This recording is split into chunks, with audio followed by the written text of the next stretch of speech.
Now, for some of you, you're probably watching this later in the day. Some of you, loyal fans here of this network, are probably watching us actually right as we speak. Since, of course, I don't know how to hit the button to make sounds don't happen from my computer. But either way, thank you for joining us today. And if you didn't get a chance to check out our reactions to the Oscars, that video is here in the playlist as well, so check it out. So we did that video. Now we do the big video, and that's going to be where we talk about the nominations and the ramifications of our competition and exactly what it means for the Oscars. They're coming up in, God, it's a month away. It's insane. Hello, everyone. My name is Owen. Still waiting to see if I won the Hamilton ticket lottery, and hopefully I will. If I do, then you'll be the first one to know. But yeah, Book of Mormoned out today, apparently. It's interesting, isn't it? So, joining me as always, we have Ashley. Yep. And we have AJ. Yes. We had a live chat that was running during the last show we did, which we did the live reaction, but I did not get a chance to check that out because I was trying to just pay attention to the screen and my actual nomination predictions. So, if you have anything you'd like to say moving forward, feel free to leave a comment in the live chat. If you're with us live, if you're in archive, feel free to leave a comment. We can respond to that as well, so that's not a problem at all. So welcome to nomination day, and a lot of surprises. Some good, some very bad, some very interesting. So all points are covered. So we have surprising snubs, as always, and we have things that happen that you didn't expect to happen. And then you have just something that's like, okay. That's pretty much what we have for categories this year. So it is 10:02 a.m. here on the East Coast, and we're going to talk about the reactions to the nominations. Now, our official discussion on the 2019 Academy Awards. So we're going to start with the fact that this competition we've been having between the three of us is starting to heat up. We got the Screen Actors Guild Awards coming up on Sunday, which we'll do our next podcast. So, yes, wrestling fans, we're actually foregoing wrestling content on this network for a Big Four pay-per-view to cover the awards show. That's how devoted we are to this part of the year. And we'll do the Rumble on Monday with Raw. But the thing is, we're going to talk about our reactions to everything. Now, last year, of course, there was an issue with sound. I was reacting. No one was hearing. It didn't work, didn't sync up. This year, everybody heard. I couldn't hear much of anything. So it's kind of like I barely could hear some things. So there's some things I missed. So I want to cover that as well and see how badly we stunk at predicting. Not as bad as I thought, considering the fact that I didn't watch nearly anything this year that's nominated, with the exception of, where are we? 2 animated movies and 2 movies in picture so far. So, as far as sucking at predicting, to be fair to us and pretty much everybody else that was doing this, there's like a shitload of surprises here. Like, oh yeah, totally. And I apologize for the video quality today as well, because I mean, number one, I use my crappy laptop camera. Ashley seems to have the clearest picture, and AJ just has this weird like film on his camera. So I don't know. Yep. Well, actually, no, I do know. It's from where I pulled the tape off. But there you go. Because I'm paranoid. That's fair. Okay. So we're going to discuss everything one by one. First off, the actual presentation itself felt like a coffee talk. It didn't feel forced. It felt like it wasn't really a bit. It was something that was done that felt very natural. I was getting annoyed by it, given the fact that I just wanted to get to the nominations. But I understand the pun intended gaga in between has to be done. So it was better than doing the whole like sketch thing, whatever that was. Like, I understand, being creative about it, given what it is, and making a big deal out of it because we wait so long for it. But I mean, it really is kind of, the tradition was nice where you just literally read them off with no fanfare. I mean, like when there was the boycott for television and they literally just went to a podium and was like, this is the nominees. The 2007 Globes. Oh my God. Yes. So let's do this. Ashley, you have the list. Mm-hmm. Let's go with what we've got. So let's start with our first category. What order are we doing this? I don't know because the order just jumps around like crazy. I hated the order they did today. The annoying thing is I'm trying to actually do math. Oh, that ain't happening. I'm trying to add these up. All 24, so we actually have totals. Give me a minute. Once I've done AJ's totals, we'll get to visual effects. Actually, no, I think I know them off the top of my head. So for visual effects, we had Avengers Infinity War, Christopher Robin. That's a random one. First Man, Solo: A Star Wars Story, and the one that I'm forgetting. Ready Player One. Ready Player One. Yeah, there we go. So you're saying that the critical darling Black Panther got removed for Christopher Robin. I guess people hate the final fight that much because I will stress this till my dying day. The only bad thing about Black Panther's visual effects is that one fight. The other over 2 hours is amazing, but people like really, really dwell on that. So it paid off for them, I guess. But I should have, when I was saying the guy. Well, there's two contradictions here because I was talking about the article that I read about the visual effects of Bake Off, and it's like you can be made or broken by a shitty presentation. Right. Apparently, that may not always be the case because what I heard was Christopher Robin had a terrible one, but it made this and the Guild. And then I also should have listened when he said the visual effects branch really wants to see more practical effects, which is First Man and Solo have like a lot. But I didn't even think to go with both of them, so I probably should have. I mean, I don't remember what Ashley has off the top of my head, obviously, but am I the only one in this panel that went with both of them? I got 4 out of 5. Yeah, you got 4 out of 5. You missed Black Panther. The one that we all missed was Christopher Robin. I'm good with that. I mean, the lineup is, I could honestly say that, well, actually, now that we bring that up, which is funny you can say that. I said there's not much that I haven't seen this year, or that I have seen this year, but I will state that when it comes to visual effects, I've actually seen 2 of those. So,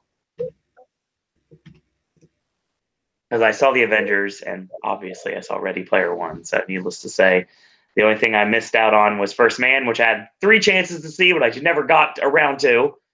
Black Panther, which I know I'm still getting heat for not seeing that movie, and I didn't watch Solo either. But Christopher Robin was not a surprise once we realized, once the guilds came out, we just kind of dismissed it, basically.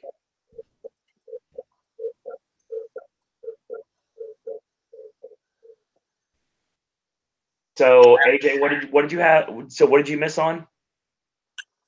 I had Black Panther and Welcome to Morrowind instead of Christopher Robin and First Man. Okay, and Ashley, what did you have? I went with Black Panther and Jurassic World. No love for Jurassic World. Means Ashley, it got nothing. Fantastic Beast didn't get anything. Yeah. I'm more depressed that it didn't get in worst screenplay yesterday. For fuck's sake. Yeah, we have lots of time to discuss live shows to discuss the Razzies at some point, so we can get to that eventually. Up next. Oh shit, you do it as I'm trying to get your list of 24 sorted. Murphy Boy is the first one to chat in chat today. Says, I think Beale Street is winning score now. We'll see. Next up on my chart. Oh, do me a huge favor, live chat, if you can hear me right now. Please try to stay in the same category so I can keep track of everything one by one, because if we dance around a little bit, then I read it and then I annoy the panel, and I don't want to do that. So, okay. I just found something fucking shocking. We'll get to that at the end. Okay. Goes to show you that you might not want to watch movies if you want to win predictions. That's interesting. Best. I might even need to double check my own map. even though it's on a spreadsheet. So it may actually also even be true though, because having seen the movies may make you overthink it too. So maybe to some extent. Case in point, of well, for all of us, because we all had the same number in total.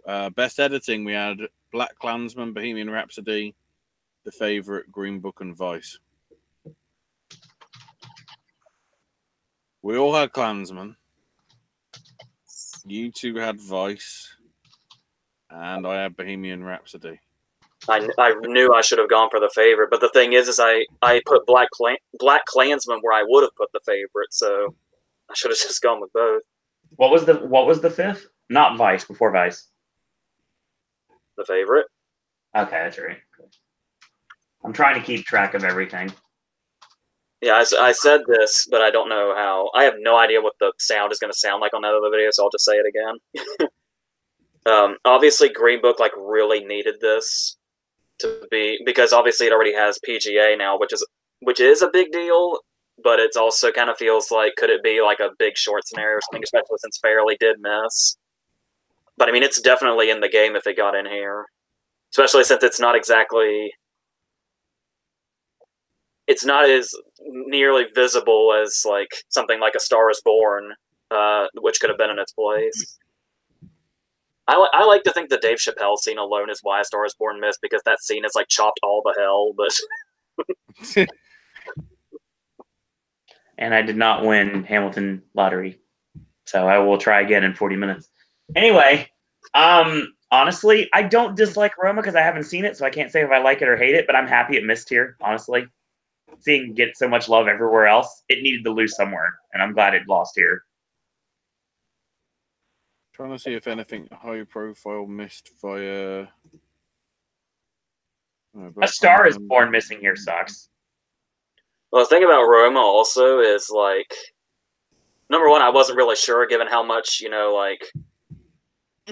I'm not sure how the whoever votes for this thinks in regards to how much long takes are used, which obviously does play a big part in editing, but like I said, they probably go for something more visible like Vice, which is just cutting all over the place.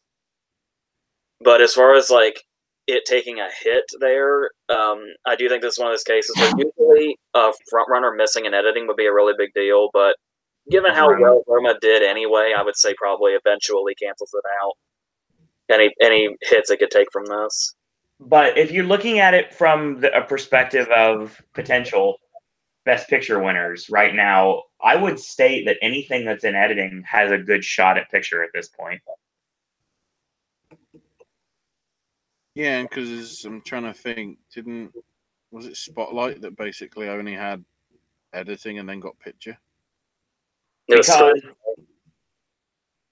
I mean, editing that year went to Mad Max. Yeah.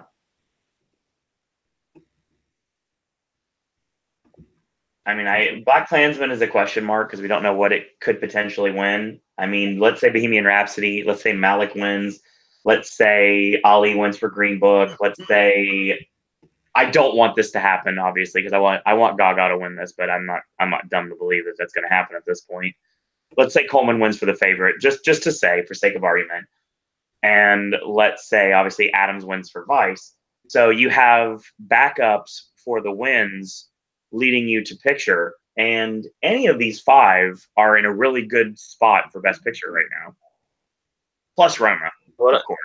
For good what reason. I was telling you earlier was I'm not totally sold that Green Book's in a great place after PGA, as much as The Shape of Water was. Right. But I do think it's probably going to I would say if anything, it might. I know I just said, never speak in absolutes, as today showed us, but it almost solidifies it for a screenplay win. That's the extent of that's the extent of my knee-jerk reactions to PGA. Murphy Boy says Roma agreed. Roma missed out because of the long takes. Top Hat says I had Bohemian Rhapsody for editing, took it out, now I'm kicking myself for it. Same here. This is one I was happy to be wrong. Bohemian Rhapsody getting an editing puts it in a very good place right now. it's weird that you say like editing and long takes, because how many fucking long takes were in Dunkirk last year, and that one. Well, Dunkirk also had the different timelines thing going on. True.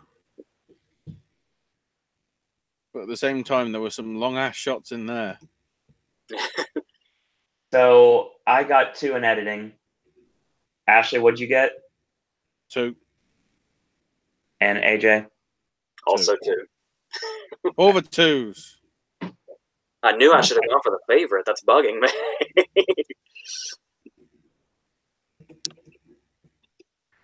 Next, to costume design, where Ballad of Buster Scruggs makes it in. That's a big one right there. Alongside Black Panther, the favorite, Mary Poppins Returns, and Mary Queens of Scots. So basically, Netflix outdid Bohemian Rhapsody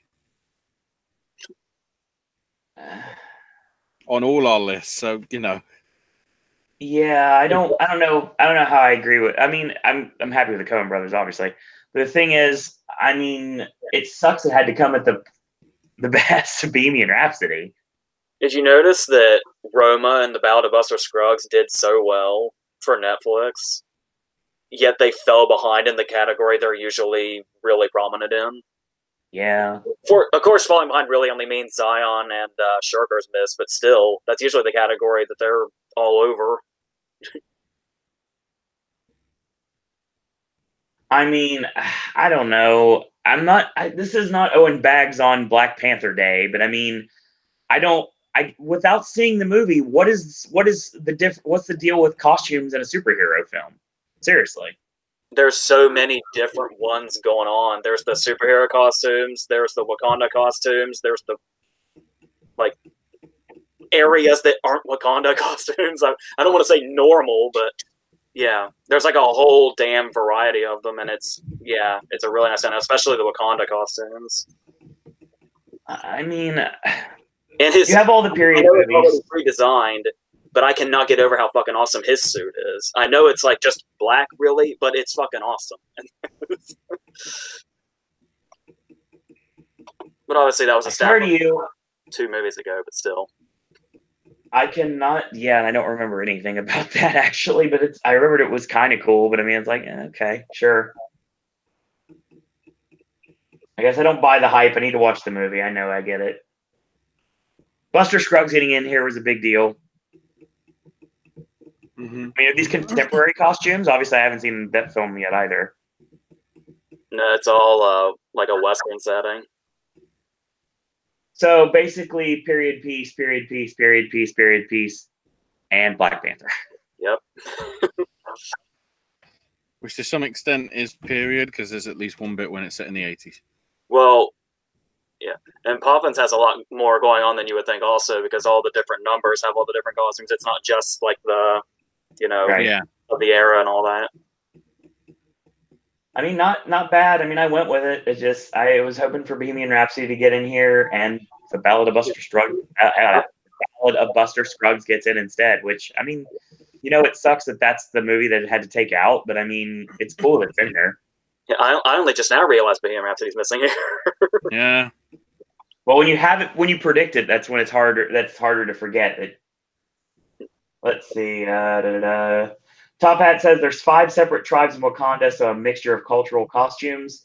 Smurfy Boy says the costumes in Black Panther are great. Yes. I'll watch it. Don't worry. I got a lot of time on my hands, literally, like this week. And then next week, I go to full-time hours, so at least 32 hours a week. So that'll be helpful. Next. Makeup and hair. Oh, this sucked. Border, Mary Queen and Scots and Vice making it in. We should have listened. There's always a foreign movie and there's always a period movie. Hey, I got the period movie. I don't know why I didn't. Like, in retrospect, it's like, why the hell didn't I do that? I just didn't get the comedy. I was thinking they go Stan and Ollie here. Yeah, I really thought that had a good chance. It had more visibility in a lot of the other ceremony, so it's kind of like I thought that it might get in here. But nope, not going to happen. The only time we're going to see Stan and Ollie is going to be in a couple weeks at the BAFTAs. And I can't do math, so obviously I know it's not a couple of weeks, but it's a few weeks from now. So I had one. I had Vice. That's the Ashley, same you have thing. I had Queen of Scots because I was stupid and didn't go with Vice because of my, your pride. my beliefs about that film. Same thing. Some of them will change, some of them won't. Right. So next, we move into the Roger Deakins Award. Cinematography. Which was Lucas Zell for Cold War, Robbie Ryan for The Favorite, Caleb Deschanel for Never Look Away, Alfonso Cuarón for Roma, and Matthew Libatek for A Star Is Born. That's cool. Deschanel got in. I had no idea he did that movie. Mm-hmm. So another big 4 out of 5. Cinematography is not first man for me, so that was wrong. It's really interesting to me how well, I mean, even though it only did 3, still, it's an overperformance for it. If there was one category I would have thought Buster Scruggs would have gotten in, it would have been this one. Would it have taken, it would obviously would have taken Never Look Away's spot. Yeah, because what else? There's something else here that's like really missing, isn't there? Black Panther's missing. Well, for me, it's First Man, but I mean, that's because I was under the impression that First Man would get in here. First Man won the Critics' Choice. It made it in BAFTA. And I think, although it's probably confusing with the guilds anyway. Let me just have a quick look at the guilds. Top Hat says more foreign films than I expected. Yeah. Across the boards, actually. The guilds were exactly the same. No, take out First Man and put in, what's the other one? Never Look Away. Basically, you just take out First Man for that. Which is weird, because if the Cinematographer's Guild gives it to First Man, who the fuck's voting? I can see that happening at this point. I don't remember what It could be an interesting year in which films, I mean, we've sort of, I'll leave that as a line, but there's certain things that have won big at other award ceremonies that didn't even make it into the nominations this year for the Oscars. Yep. But that's future categories. For that, if I can get back to a better shot last year, because then it's easier to get the fucking look at in the tab. So I'm guessing everybody was 4 out of 5 here? No, I did the mistake of putting First Man and Black Panther in. Okay. And AJ, what'd you have? I think it's 4. I think the only one I have everything bar Black Panther. Yeah. Because who predicted the German film Never Look Away? I'm looking at you, chat. Did anybody honestly say that Never Look Away was going to get best cinematography? And those of you who are, I bet about 75% of you are lying. No, we have their predictions. They're actually in they're in archives for Popcasts. Don't forget this. Yeah, but I can't be asked to look at that. I've got a spreadsheet to look at. I can't look at it either, but still, it's there. So this does reinforce my argument, right, when I was saying that for some reason people put way too much stock in Critics' Choice, which I'll never understand. True. Is this a ruling that we don't cover Critics' Choice then next year? Well, last time we did that, we upset people, apparently, so... Did you see the numbers we did for Critics' Choice this year? Come on, I'm not going to give that one up. Oh, no, fair point.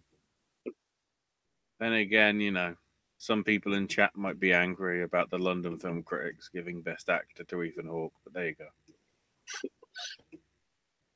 We'll get to that later. So then we get to production design. Okay. I stupidly went for Bohemian Rhapsody, which missed. I should have. Both you guys got 5 out of 5 with Black Panther, The Favorite, First Man, Mary Poppins Returns, and Roma. I mean, it's not that I wanted to get those to be my 5, but I mean, that's just what happened. I wanted to vote. I wanted to go for Bohemian Rhapsody a lot more than I did in some categories, but I guess in retrospect, it's good that I didn't because I wouldn't have got points otherwise. I'm not gonna gloat. Me getting production design 5 for 5 2 years in a row is just blind fucking luck at this point. Accurate, very accurate. That is where the gasps do come in. Apparently. Then Mixing to sound. Might as well do. Well, no, we'll do it in alphabetical order for these two because they're basically the same category. At least that was the rule last year. They decided to be different and change stuff up. So for editing, we had Black Panther, Bohemian Rhapsody, First Man, A Quiet Place, and Roma.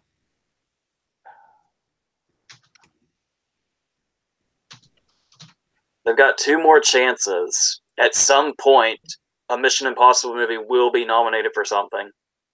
Yeah. And by that I mean sound. Big duck egg for Fallout. I went for all the acclaim that got. So what do we have?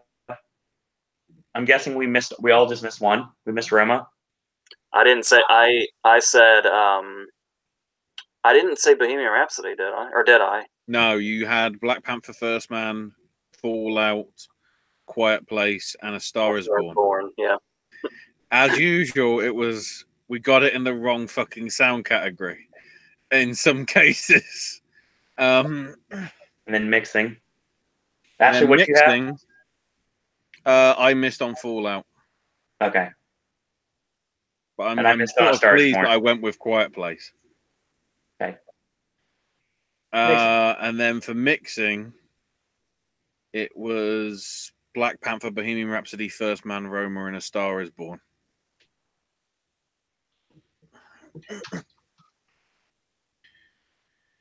It's not supposed to be the same. Is it? Okay. I thought that mixing. A Star Is Born got mixing, A Quiet Place got editing.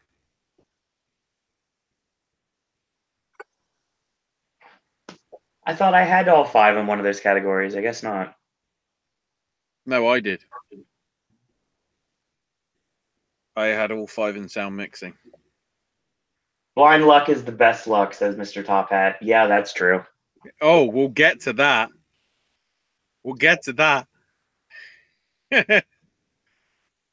I mean, I guess there's no real snubs. We covered all 6 films, didn't we? I mean, technically, oh no, I get you. I think you. No, you didn't have any Roma in your 2 picks, Owen, and nope. Neither did you, AJ.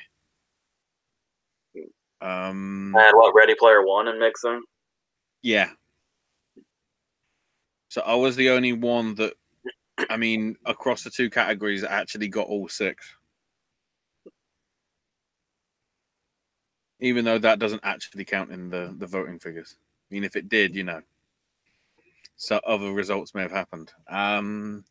So now into the music stuff, starting off with song, which is All the Stars from Black Panther, I'll Fight from RBG, The Place Where Lost Things Go from Mary Poppins Returns, Shallow from A Star Is Born,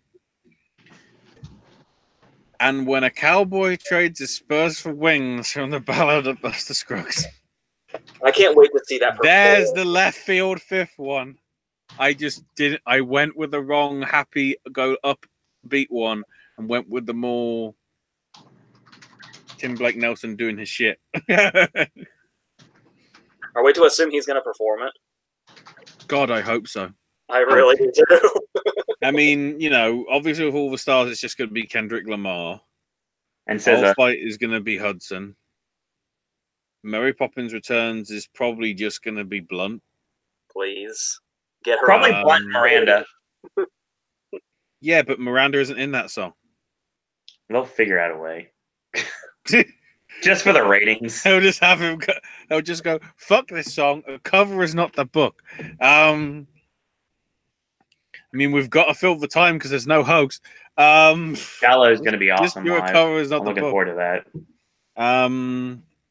Shallow, I think, should be Cooper and It will be. Gaga. And I'm hoping it's Tim Nelson, but I mean, the thing is, I honestly think at this point, Shallow is going to be the one that ends the actual performances, and then they're just going to do the award afterwards and just give it to them right then and there. Oh, you mean like Skyfall back in 2012 when Adele had to come literally back on stage? Yep. Anybody remember the Slumdog fiasco where it was that's crap of those two in the Wally song? Slumdog Millionaire. Yeah, because they had to have Peter Gabriel perform the song because they didn't want to do it in the first place. Wasn't that the year he told them to go fuck themselves because he didn't want to do it that way, and they had to do something else? Mm-hmm. And that's why Peter Gabriel has never been up for an Oscar again. Well, I hated the huge mark out session for Slumdog with all the music. And then for score, another sort of surprise considering all the others. First Man missed on all our lists because we matched up on the other four. Black Panther, If Beale Street Could Talk, Isle of Dogs, and Mary Poppins Returns. But in its place, to AJ's delight, Black Klansman makes it in. I love that. I love that that's here. So the favorite, not the act. God, that's confusing now. The favorite that isn't the film, the favorite, probably didn't even make it into the 5. Considering all the other recognition that it's got, the other categories, or the other ceremonies over the last month or upcoming month and whatever. Murphy Boy says the performance of all the stars is going to be great. Yeah, we get to see Kendrick Lamar on the Oscar stage. That's going to be awesome. Should be fun. So now we jump to the shorts. Real quick before we go any further, it was mentioned in chat a little bit ago about original score pretty much like solidified. It's going to be Beale Street at this point. I'm not sure if there's any competition for it right now. Really, not since First Man's out of this. Well, is there? I guess there isn't like a Musicians Guild award, is there? Not that I'm aware of. I guess that's technically the Grammys. I'd like to see Isle of Dogs win this, but I don't think it's going to happen.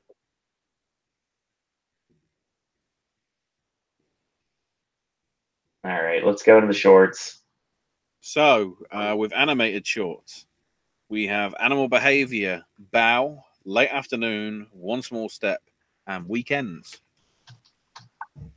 I still stand by Bow and One Small Step might as well be the same damn thing.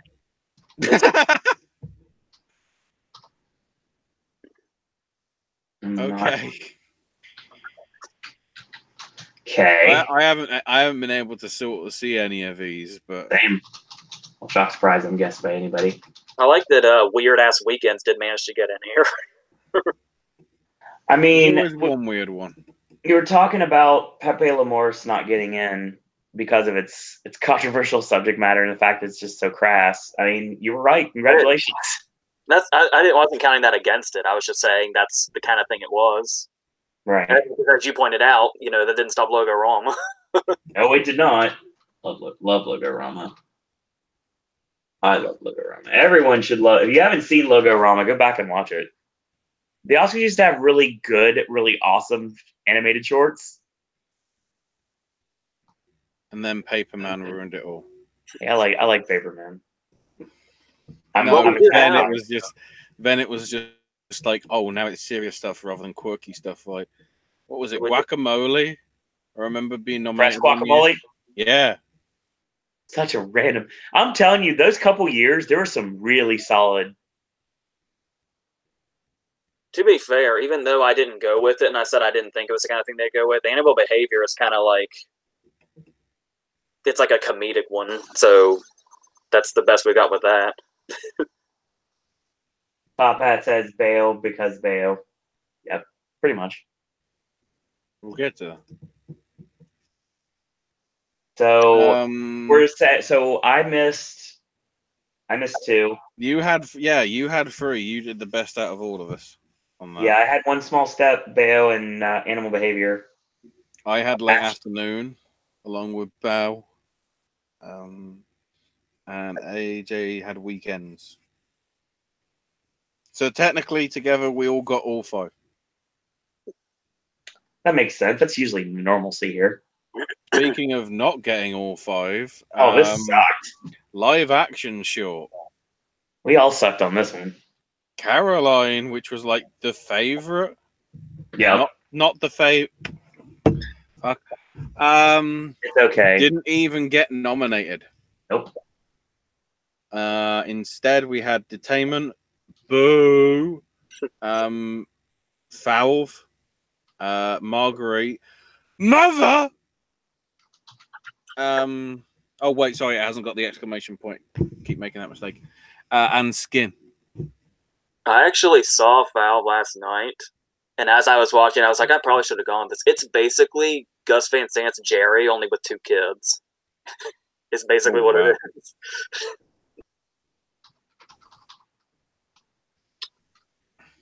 So I wonder if the parents are gonna try to like raise any controversy now that Taman's in here. They already were by trying to not even get it nominated, and now it is. It's like, ooh. Considering this is the same category last year that gave us fucking Silent Child, and now we're going to this is a Silent Child of a different kind. You detestable fucks. I got 2 here. In all honesty, that is one that I'm going to be nominate or predicting against, even if it does win, just on actual moral grounds, just in like actual support of the family. Because I realize what I find confusing is that it's based on real events, but it's not in the documentary stuff. It's live action. Sure. I guess because you've got actors playing the kids. Maybe. Black Sheep is like the reverse of that. Like it's in documentary, but a lot of it is just his story being reenacted. So it's like Vice. Yeah, I guess. Pretty much. I had 3. And both you guys had 2 on that one. Yeah, I don't do really good with these. It's all about the one word this year. We miss Mother. As well as Caroline. Random. Well, sorry, and yeah. What are you? What was score? What? Some random gimmick just popped up on my screen. I was like, what the heck is this? Something about a squirrel and where are you? I don't know what. Oh God, it's over the hedge too. Run the fuck away. No, what was it? What was the fuck? No, not job. Not job 3. Don't get me started. I was gonna say, don't you dare shit talk over the head. Yeah, exactly. Over the hedge is good. The nut job is basically when I walk through mud, it's basically what's the bottom of my shoe. I stepped in concrete yesterday. Oh, on the Walk of Fame? No. Is your shoe accidentally Steve Carell's now or something? Well, to make this line actually make sense, well, if the shoe fits, use it as a phone. He likes that line too much. Documentary short. We had Black Sheep, Endgame, Lifeboat, A Night at the Garden, and Period End of Sentence. Of which, from what AJ said in the video, in case you didn't pick it up, Life in the Garden has fuck all. It's a 7 minutes of footage from a Nazi rally. Well, that sounds. And wow. that's. I mean, I know that's kind of hard to just throw away when you've got movies like Triumph of the Will, which are considered like cinematic history. But yeah, I don't. Wait, is this like a Nazi rally from back in the day? Yeah, like 1939, I think it said. Then how is it original stuff? Didn't it originally come out in like 1939? He found like a lot of footage and like put it together in like a new way or something. Oh, he did They Shall Not Grow Old, but is this the They Shall Not Grow Old award? We're making up because we like Peter Jackson, all right, honest, nice. And I'll be interested. I went ahead and watched Endgame while I was at it, which I kind of wish I hadn't, even though I knew what the subject matter was. And there's always at least like one terminally ill people short documentary, and every time it's like, I really wish I hadn't. Yeah, and we live in a world where My Dead Dad's Porno Tapes is not nominated for Best Documentary Short. I saw that one too, and it was actually really well put together. I'm a little surprised it didn't make it. It's also kind of an ode to filmmakers too. By the end of it, that's probably why it might do well at the guilds. So I had 2. Ashley, what'd you have? I had 4. Damn. I missed out on only My Dead Dad's Porno Tapes for Night of the Garden. AJ, what'd you have? Like what 2. I had Black Sheep and Endgame. Yeah, just them. No Women of the Gulag, no Zion, no 63 Boycott. Okay. Now let's get to the first moment of the night that I got angry. Documentary feature. Yep. Free Solo. Which I should have went with. Hale County this evening. Minding the Gap. Of Fathers and Sons. And RBG. The Academy wants to fuck Mr. Rogers in the ass, apparently. Every year, there's always something that just gets screwed over. We call it the Waiting for Superman Award. This is why I did something. This kind of shit is why I did something stupid a couple years ago when I believe I said that OJ Made in America was going to get snubbed because it was the front runner. Right. It's because of shit like this and Waiting for Superman and all that other stuff. I can't believe Amy eventually got in and won, because that seemed like it was set up to do this kind of thing too. I should have went with Free Solo. That was a mistake. I sort of wondered whether there was something about it, because I might be seeing it again, because my big multiplex has just announced a couple of showings next week for the film in IMAX. Which, considering the subject matter, there are people that are going to be fucking puking. They won't be able to cope with an actual fucking high thing on an IMAX screen that bloody big. That's going to be an interesting experience. Maybe not in a good way. Yeah, Top Hat, I do agree. Mr. Rogers would have been happy for anybody nominated at this point. He was a very kind man. Obviously, he started my singing career to shoot with you guys. So, needless to say, I mean, it sucks he missed here. It sucks that the movie missed. He might be happy, but the producers are going, what a fucking waste of money that was. At least the film got out there. At least the story was told. Yeah. I really hope when they do another Mr. Rogers marathon, they just please stick on the movie as well on Twitch. And loving the fact that a documentary that is now nominated for documentary for song is now you can't really go against it. I wasn't going to go against RBG here. It wasn't trying to smart remember. to go against RBG right now. Did Waiting for Superman also miss? Did that, like with Won't You Be My Neighbor, did that win at PGA that year? Do we know? Or am I going into so much detail that people are going to have to do research in, like, you know? It sounds likely because Waiting for Superman was going to be the winner, and then they're like, nope. Every year we have something we root for in documentary that gets screwed over. Like, obviously, Waiting for Superman, Exit from the Gift Shop.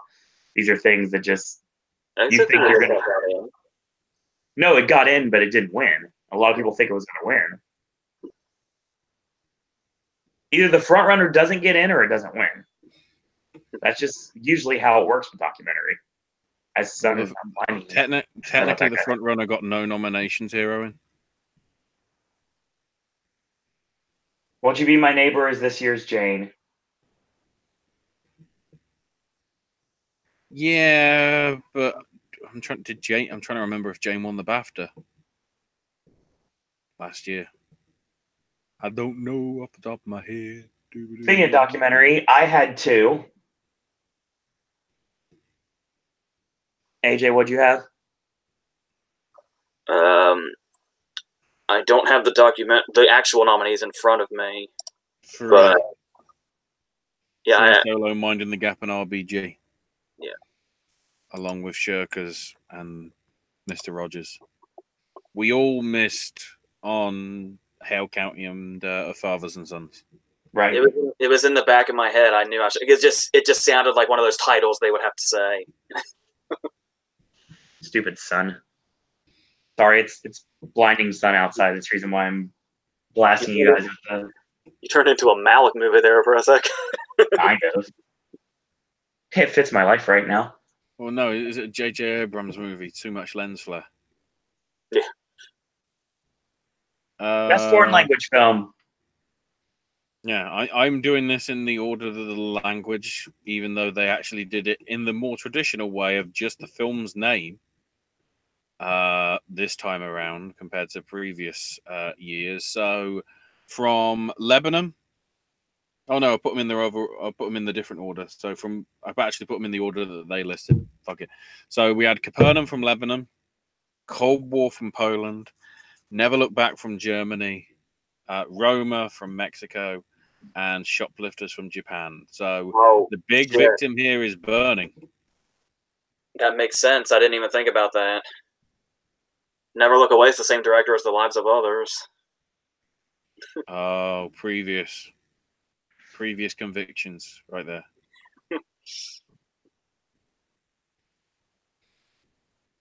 Yeah, Burning. I think Burning's the only one I missed. I don't know if anybody else missed anything else.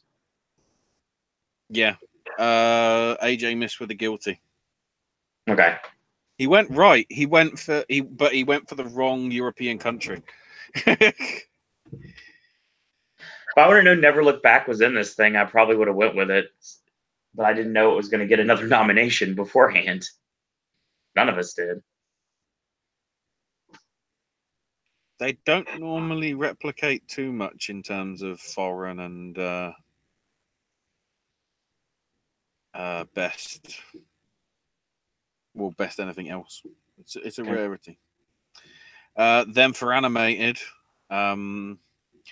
Incredibles 2, Isle of Dogs, Mirai, Ralph Breaks the Internet, Wreck-It Ralph 2, and Spider-Man Into the Spider-Verse. We all should have had a perfect 5 on this one.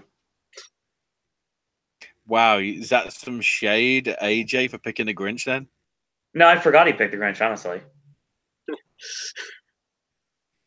That PGA nomination.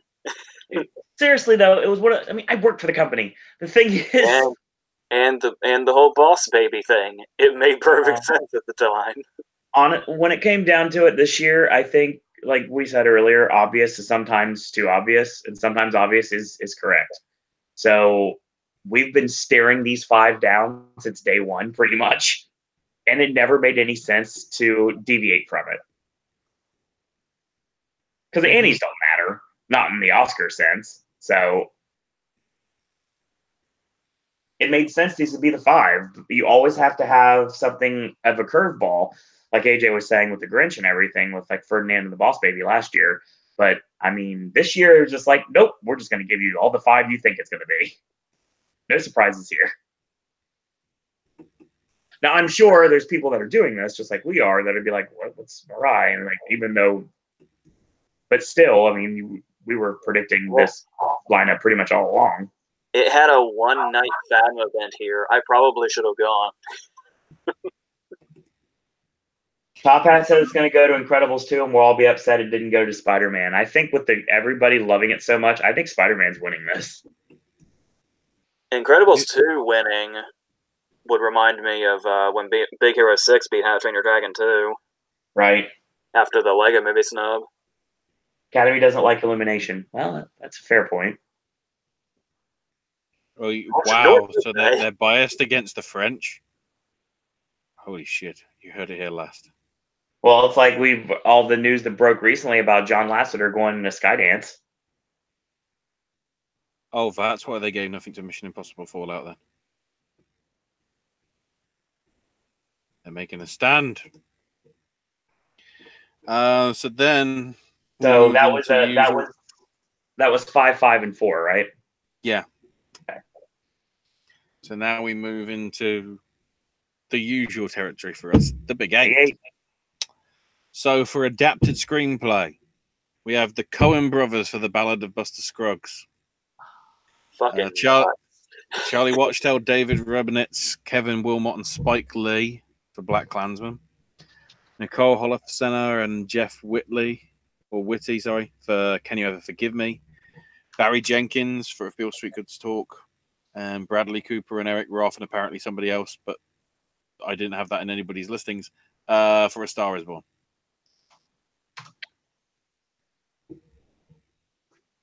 Leave no trace. Disappointed. Buster Scruggs getting in here was a shock, honestly. I'm glad the Coen brothers got in, though. It's awesome. Is that this year's Paul Thomas Anderson? It very well could be. Would that not be Paul Wachowski? Oh, yeah. Yeah, but that's director. But I'm talking like, I'm trying to think. You mean he got it for Inherent Vice? I'm probably thinking of like the screenplay sort of thing, because I think, did Phantom Thread get him for screenplay or not? Nah. I'm trying to remember where something was just randomly in screenplay that wasn't like Logan, but was from like a big name director, like the Coens. You mean last year? Was it last year? I don't even remember. When you said Paul Thomas Anderson, I assumed you meant when he got in for Inherent Vice, which was really surprising at the time. Yeah, that might be the one I'm getting confused with. Yeah, but I mean, we all missed on Black Panther. I was really feeling a snub for A Star Is Born in the Big 8. I just went with the wrong one. It was the wrong answer, too. Mm-hmm. So that was 3 for AJ and 4 for me and Owen on that one. Then we come to Best Original Screenplay. I messed this up big time. Deborah Davis and Tony McNamara for The Favorite. I can't read that. AJ, can you read what the next one was? Are you talking about Paul Schrader for First Reformed? Hang on. Yeah. Nick Vallelonga, Brian Hayes Curry, and Peter Farrelly for Green Book. Alfonso Cuarón for Roma. And Adam McKay for Vice. Which meant that AJ went perfect. I mean, I went for a surprise in the 5th slot. I just put more hope in A Quiet Place. This isn't like, bassing in it or anything. This is actually, I legitimately can't remember. Have I had First Reformed since the very beginning? Without ever getting rid of it? I know who would know that, but it's not me. I'm not sure. I think you had it in for a lot. You might have dropped it out for like December before you got to the final picks. Maybe. I know the last one I dropped out before we did it the last time was Vice. I'm trying to honestly remember off the top of my head because I didn't make notes for every single month. That'd be too many spreadsheets.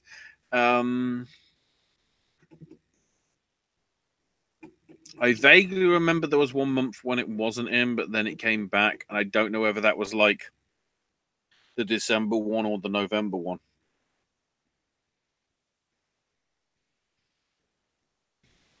The historians are not here. The archivists to help us, sadly. Obviously, I am a tiny disappointed to not see A Quiet Place here, but it happens.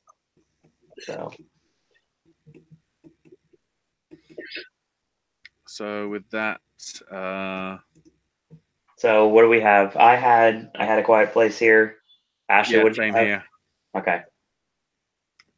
We should have gone with the Bad Lieutenant.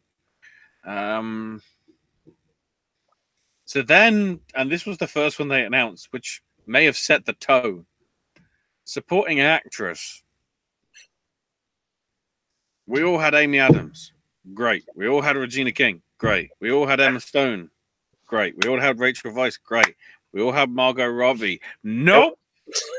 Marina de Tavira for Roma. That proves that they love the movie that much. Honestly. Because that was not on anybody's radar, no matter what they say. I had already been saying Yalitza for like at least a few months, but it's like as soon as you saw her, it's like, well, yep, that's solidified.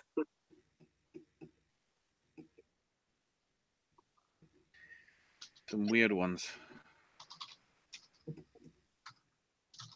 And anybody that was thinking Regina King was going to miss, no, that wasn't going to happen.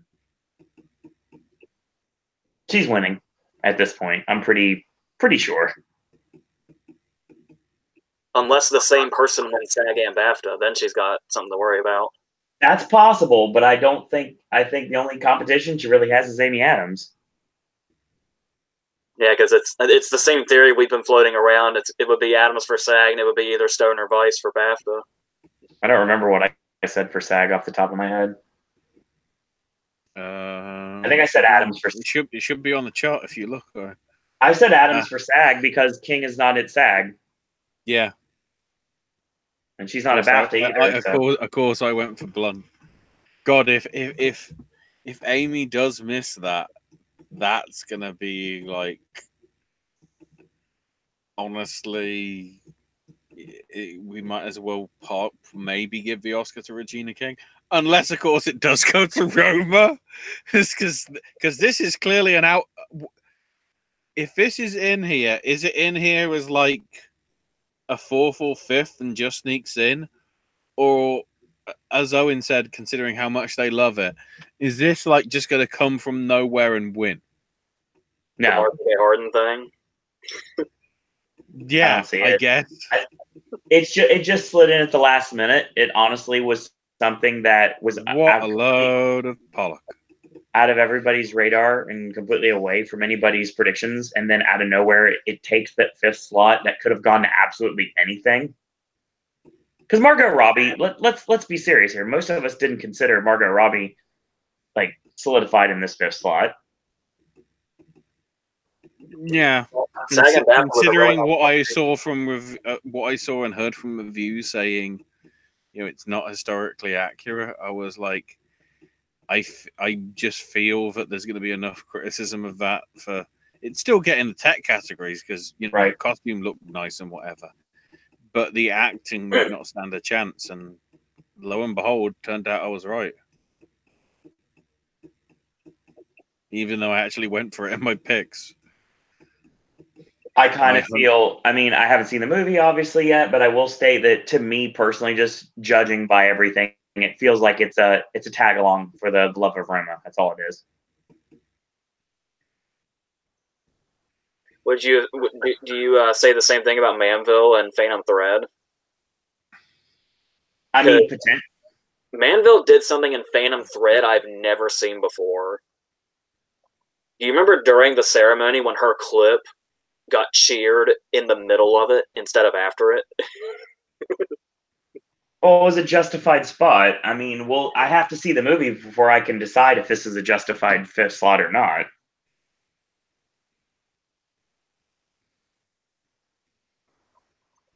And it's not even going to get a cinematic release over here. I mean, even though we're getting ahead of ourselves, the fact that you've got 8 picture nominees basically tells me that you're going to get 4 one day and 4 in the other day. So those Oscar marathons that they do in the AMC theaters are going to be something very, very easy to take on. God, that's weird. There's literally going to be a film that's actually 12 months old. Depending when they're doing the Black Panther screening. Which is the same scenario as the last Best Picture nominee with Daniel Kaluuya in it. Get out. It's true. Hey, it's funny. Jordan Peele's also listed for Black Panthers. There you go. Klansman. Sorry, long day. I heard his name. That's all I can remember. Don't forget, I couldn't hear very well. So, I mean, I'm justified there. Please tell me that means we just get another trailer for Us at the Oscars. We'll see. Supporting actor. Oh, goodness. Mahershala Ali for Green Book, Adam Driver for Black Klansman, Sam Elliott for A Star Is Born, Richard E. Grant for Can You Ever Forgive Me, and hot damn! Sam Rockwell gets in again. For like a split, after they said Grant, and my mind registered that Chalamet wasn't there, I was like, it felt so close, like it was actually going to be Jordan, which would have been fucking insane. But then it was Rockwell, and it's like, oh no, they're not going to be that exciting at all. Beautiful Boy just fell off. Completely fell off. I remember when Chalamet at the beginning of this, before we got to anything, was the one everybody was saying was going to win. That's a weird thing to say. No, I remember hearing about it. I remember seeing a lot of people posting on the internet that Chalamet was the one that was going to win everything. When I was doing my pre-reading back in July. Yeah, even as far back as that, Beautiful Boy was being considered as one that could be Best Picture. And then it gradually became just like Best Writing and Best Actor and Actress. We know what Best Supporting Actor, I should say. Top and then that died back. Forever. Well, we'll get to that in a second. So I have an interesting factoid about Chalamet, says Smurfy Boy. But Top Hat says Rockwell should bring the chicken as his guest to the ceremony. Chalamet is the first person since Daniel Bruhl to get Globes, Critics' Choice, SAG, and BAFTA, but missed the Oscar nomination. I was fucking terrified that Adam Driver was going to be the Bruhl. I honestly think that Adam Driver was never not in contention for this. Oh, by the way, can we just bask in the fact that Academy Award nominee Adam Driver is something that's been such a long time coming? It's one of those things you didn't really think about when you were watching some of those older performances, but then you start to really get into their work, and it's like, wow, I really want this to happen. His 30 seconds in Inside Llewyn Davis is the best scene of that movie.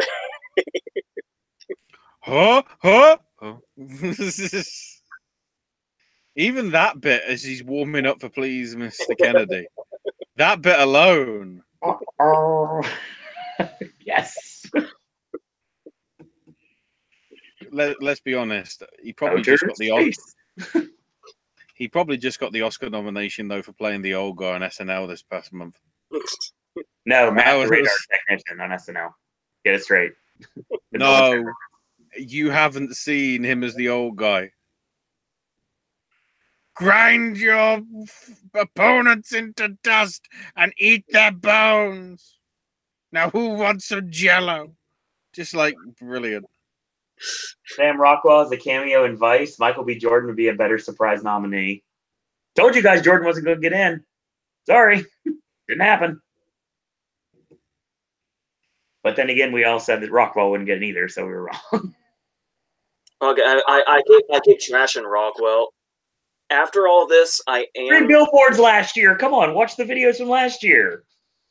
I am really curious though to see Vice again, just to maybe I missed something. I don't know.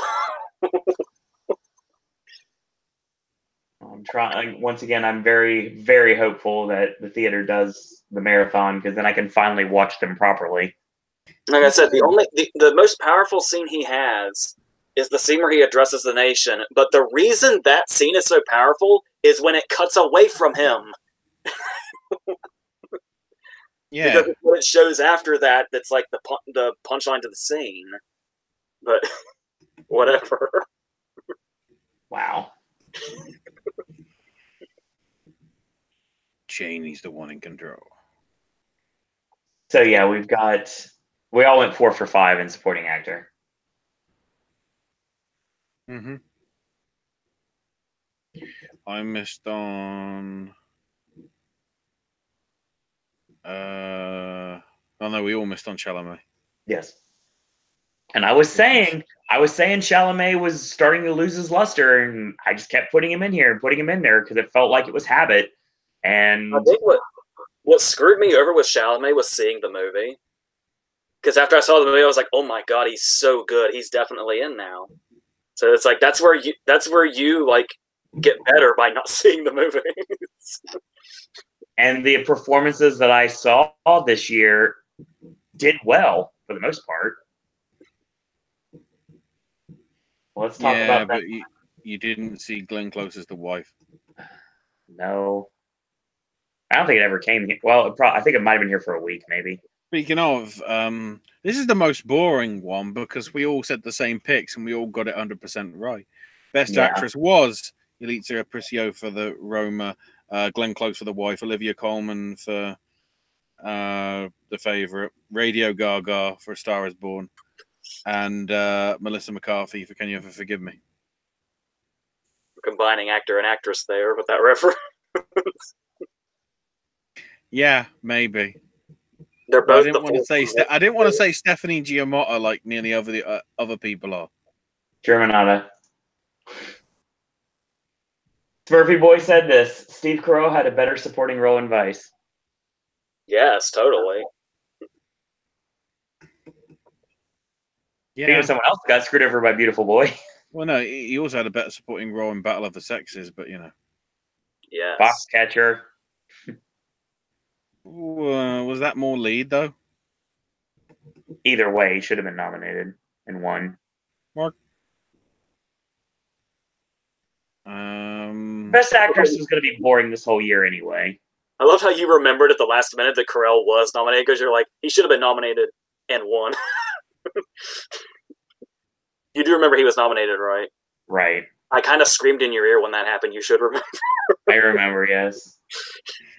Best actress was never going to be anybody else at this point. So one by one, everybody fell off. Like Blunt was in this for a minute. Kidman was in this for a minute. Viola Davis was in this for a minute. You know, it's like I said, I never predicted her the whole time. I never went there.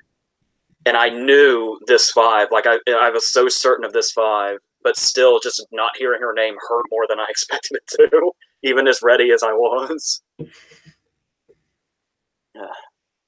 I really, really, really want to see Gaga win this, but the only way that's going to happen at this point is if she can win SAG on Sunday and then somehow find a way to take BAFTA. I don't know how many monsters there are in the UK. Little monsters. I think it's more. In all honesty, I think it's more likely that it'll go to Coleman because of the British angle. That'd be her last stand then. It's either Close or Gaga at the Oscars at this rate. And like you said before, the subject matter of the wife makes it more likely with the fact she's better an actress. I would if Gaga wins SAG, which I hope she does. It's a free horse race. Yep. If Gaga doesn't, it's arguably between Close and Coleman. With, I'd say, more of a favor to Close as it stands. If Gaga can't win SAG, then Close has got this. So it used to sometimes be that it's pretty much guaranteed you, but even if it's not quite that now, still SAG is always kind of the one that if you have that, you kind of have the leg up. Right.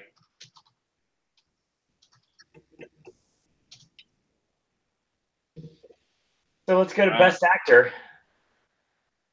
So for this, we have Christian Bale for Vice, Bradley Cooper for A Star Is Born, Willem Dafoe for At Eternity's Gate, Rami Malek for Bohemian Rhapsody, and Viggo Mortensen for Green Book. I was telling you, this is really annoying because, like, if I never kind of bought Washington, much as I love him and the movie. But it's like, even if I wasn't trying to prove something with the Hawk thing, Dafoe was definitely the next one in my head. Like I was even saying, I'm really feeling the Dafoe thing, but I just can't walk away from the Hawk thing. I've gone too far. So I had to stick with it.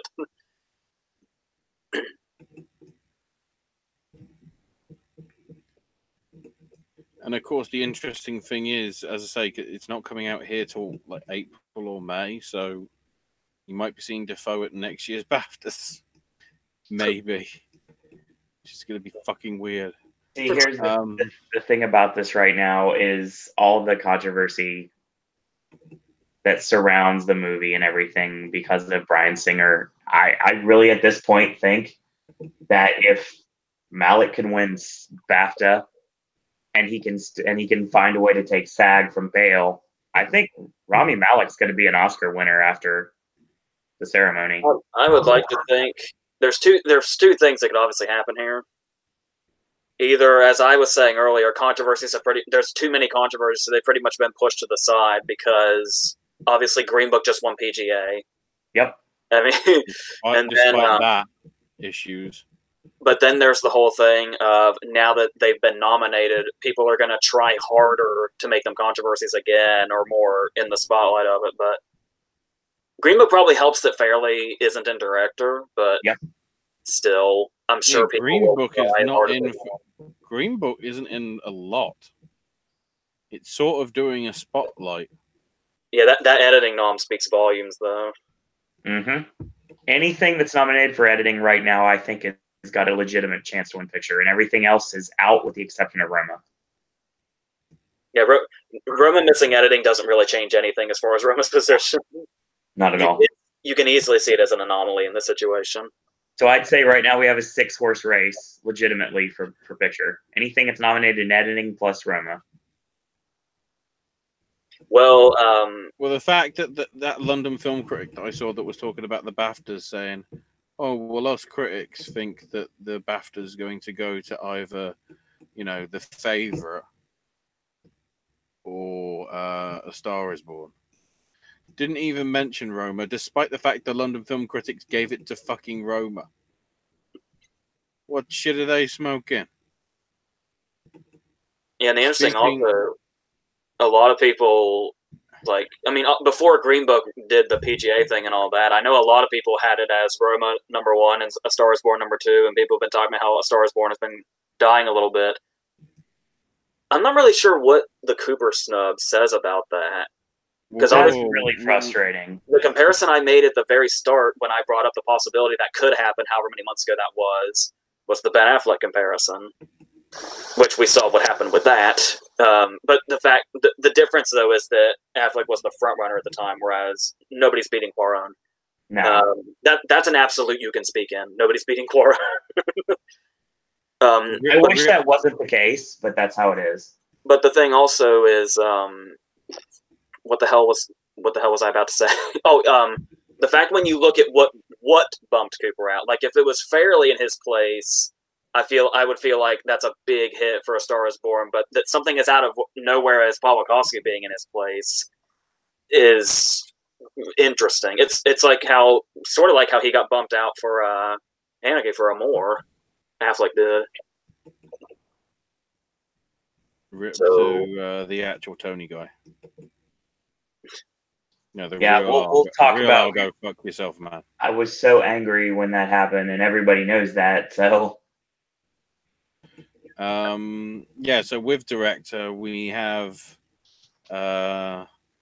Spike Lee for Black Klansman, Powell Pawlowski for Cold War, Yorgos Lanthimos for The Favorite, Alfonso Cuarón for Roma, and Adam McKay for Vice.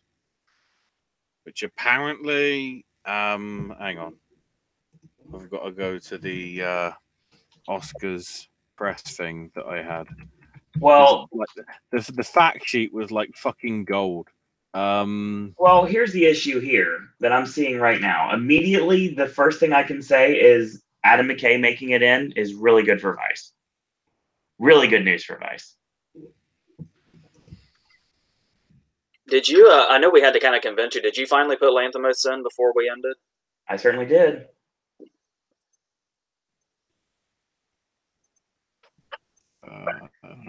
Look at the press section. Before we go any further, Smarky Boy says close wins SAG and then Coleman wins BAFTA. Close wins the Oscar. I hope not.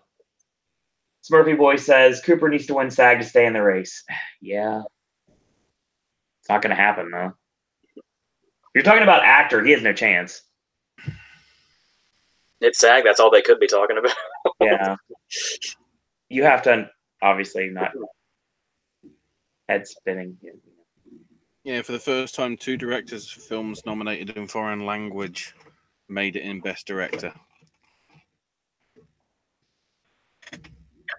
So appropriate that it's the same year that we got 3 for cinematography.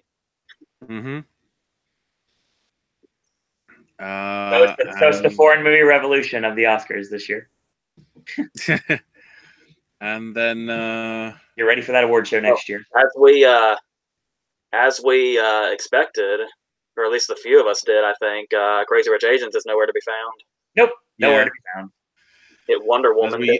As we get to the 8, as it turned out. So we have Black Panther, Black Klansman, Bohemian Rhapsody, The Favorite, Green Book, Roma, A Star Is Born, and Vice. There's not a bad one in the bunch. I'd say my least favorite's probably Vice.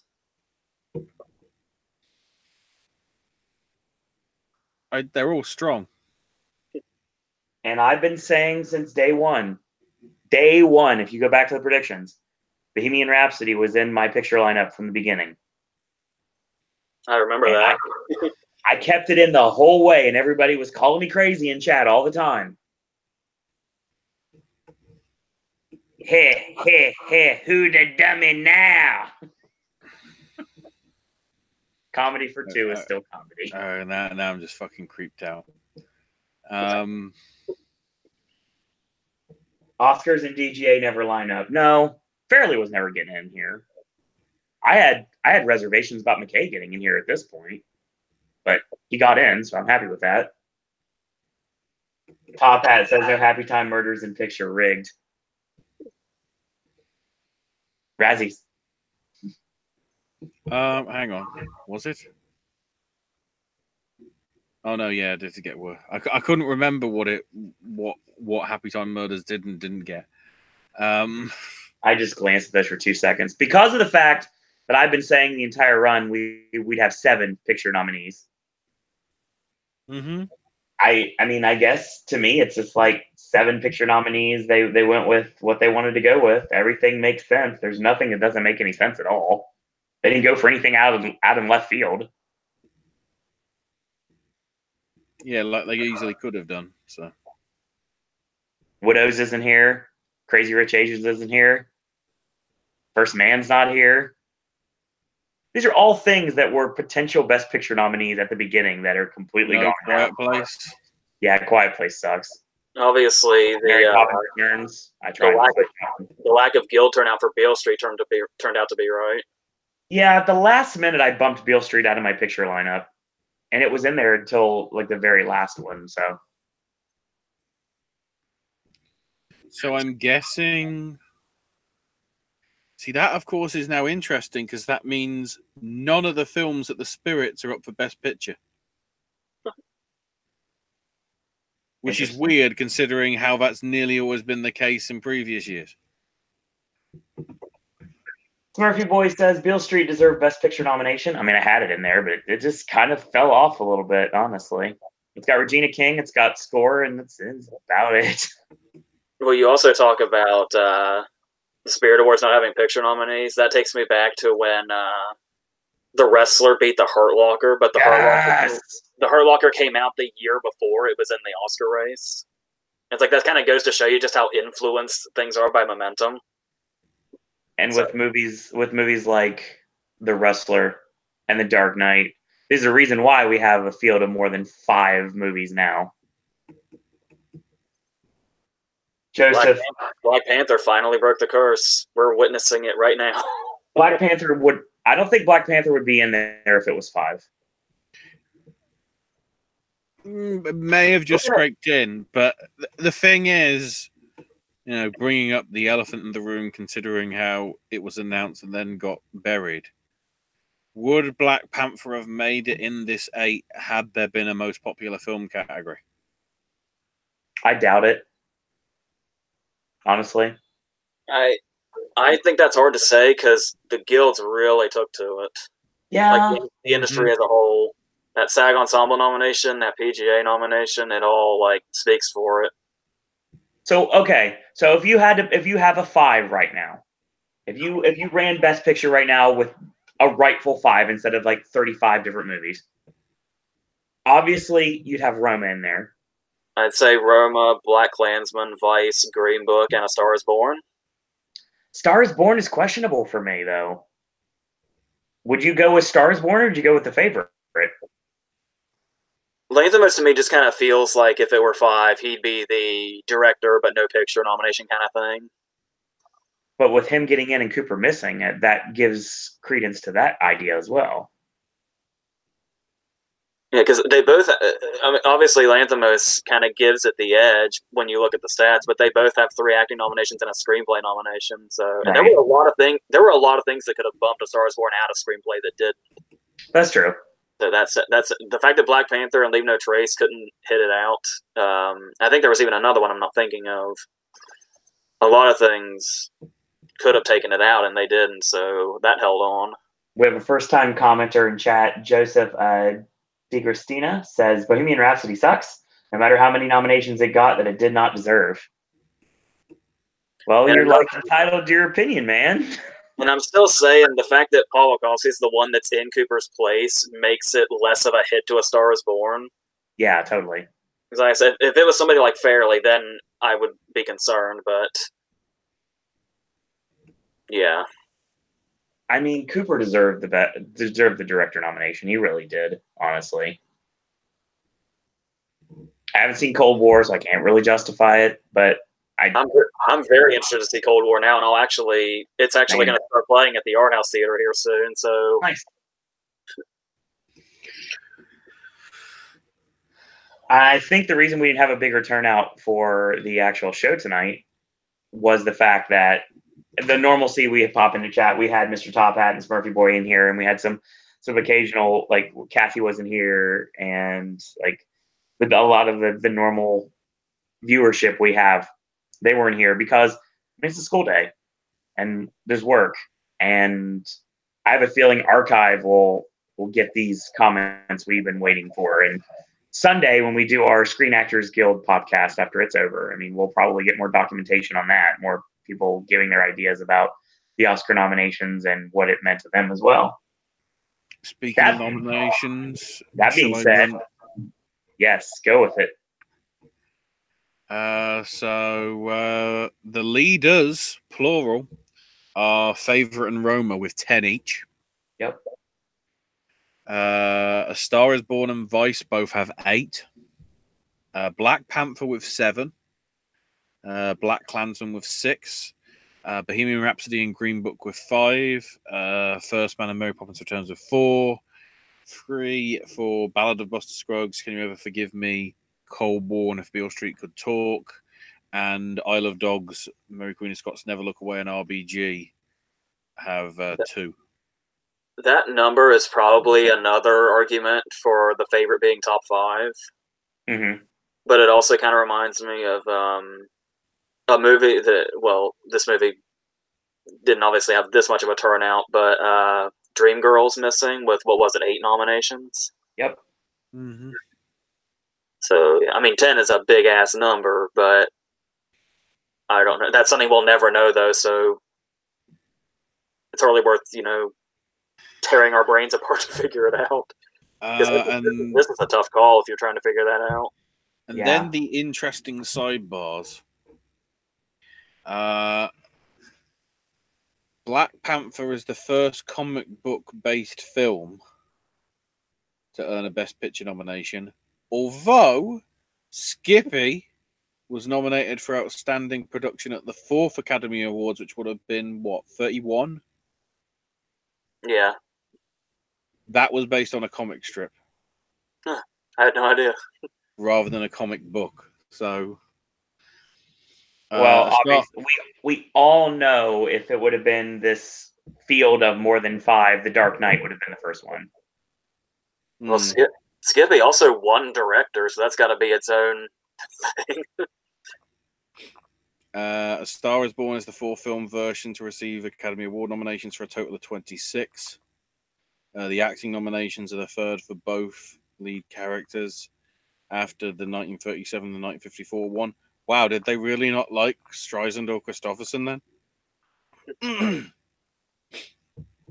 lot of people that I've talked to said that's the least favorite that they have.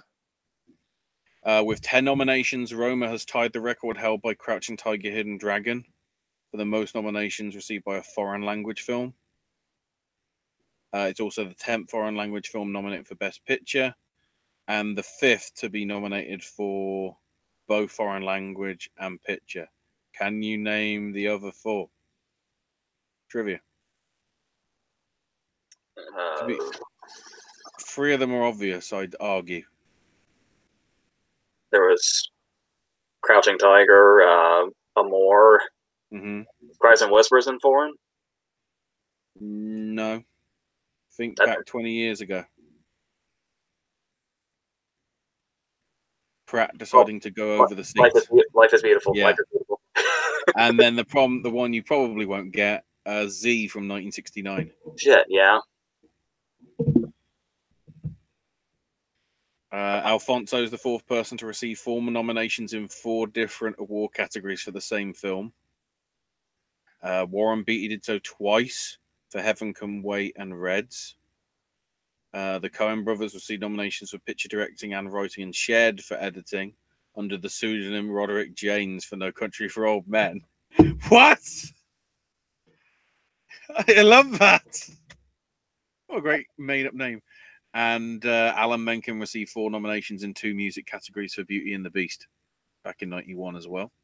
Did you not know till just now that Roderick Janes is just them? No. I just read the name and go, that's got to be them. I thought the only pseudonym was Alan Smithy. Yeah, because I think they showed a picture at one of the ceremonies, but it was just a random old dude or something.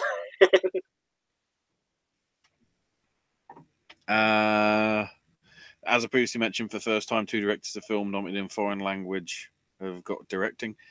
Bradley Cooper is the 15th person to direct himself to an acting nomination, and the 9th to do so on his feature film debut. We have 8 first-time nominees in the acting categories, 5 being previous winners, and 2 being nominated last year, obviously, in Defoe and Rockwell. Yalitza Aparicio is the 2nd actress nominated for a debut performance in a spoken language other than English, the first being Catalina Sandino Moreno for Maria Full of Grace 15 years ago.